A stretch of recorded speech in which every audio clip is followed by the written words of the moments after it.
এই মুহূর্তে আমরা আসলে তানভীর এক ম্যাচ হাতে রেখেই সিরিজ নিশ্চিত করেছে বাংলাদেশ দল। নিয়ম রক্ষার ম্যাচে আজ সন্ধ্যায় যখন বাংলাদেশ মাঠে নামবে তখন একটি প্রশ্নই সামনে আসছে, লিটন দাসরা এশিয়া কাপের প্রস্তুতিটা ঠিকঠাক নিতে পারলেন তো? নেদারল্যান্ড সিরিজটিকে ভাবা হচ্ছিল এশিয়া কাপের প্রস্তুতির মঞ্চ। বড় মঞ্চে যাওয়ার আগে ব্যাটাররা নিজেদের ঝালিয়ে নেবেন, বোলাররা নিজেদের সক্ষমতাটা বাজিয়ে দেখবেন। কঠিন সিচুয়েশনে ক্রিকেটাররা কেমন করেন সেটির উপর ভিত্তি করে নিজেদের সেরা কম্বিনেশন ঠিক করবে ম্যানেজমেন্ট, এমনটাই ছিল প্রত্যাশিত। কিন্তু হয়েছে ঠিক উল্টোটা। বাংলাদেশ দল সিরিজ জেতাতেই তৃপ্তি খুঁজে নিয়েছে।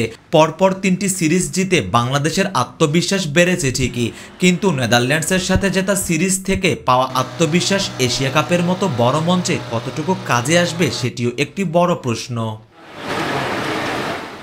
এক্ষেত্রে 2021 টি-20 বিশ্বকাপ থেকে একবার ঘুরে আসা যায়। সেবার বিশ্বকাপে যাওয়ার আগে মিরপুরের স্পিনিং উইকেটে অস্ট্রেলিয়া ও নিউজিল্যান্ডের বিপক্ষে জেতা সিরিজ থেকে আত্মবিশ্বাস নিয়ে আরব আমিরাতে খেলতে গিয়েছিল মাহমুদুল্লাহ রিয়াদের দল। ফলাফল সুপার 12-এর সবগুলো ম্যাচে শোচনীয় হার নিয়ে ফিরতে হয়েছিল টাইগারদের।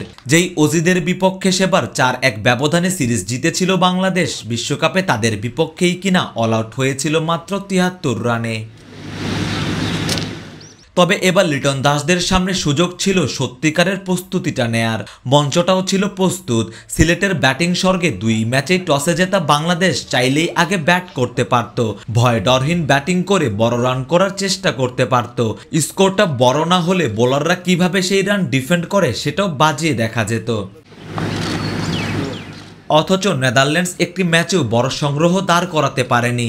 এতে মিডল অর্ডারের ব্যাটাররা ঠিকঠাক ম্যাচ প্র্যাকটিসের সুযোগ থেকে বঞ্চিত হয়েছেন। তবে বাংলাদেশের সামনে এখনো সুযোগ আছে শেষ ম্যাচে নিজেদের সম্ভাব্য সেরাটা দেয়ার। সিরিজ নিশ্চিত হয় শেষ ম্যাচে হয়তো 2 ম্যাচে সুযোগ না পাওয়া ক্রিকেটারদের বাজিয়ে দেখা হবে। ফিল সিমন্সের শিষ্যরা নিশ্চয়ই এশিয়া কাপে যাওয়ার আগে শেষ সুযোগটা ভালোভাবে কাজে লাগিয়ে আরব আমিরাতের বিমানেই চড়তে চাইবেন। সারোয়ার সেতু, ক্রিকেট 97। ওয়ালটন এখন দেশের সীমানা পেরিয়ে পৌঁছে গিয়েছে 50টিরও বেশি দেশে। ওয়ালটন, ঘরে ঘরে বিশ্বজুড়ে।